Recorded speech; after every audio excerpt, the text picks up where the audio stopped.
em đâu thể ngồi im, cầm khăn làm tin. Sáng như đêm trăng rằm mỗi đêm, biết em đâu mà tìm.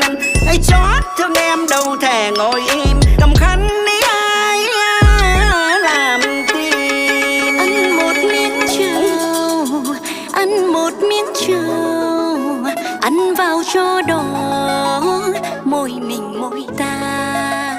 Ăn một miếng trầu bằng một chiếc cầu, bao lời chưa ngỏ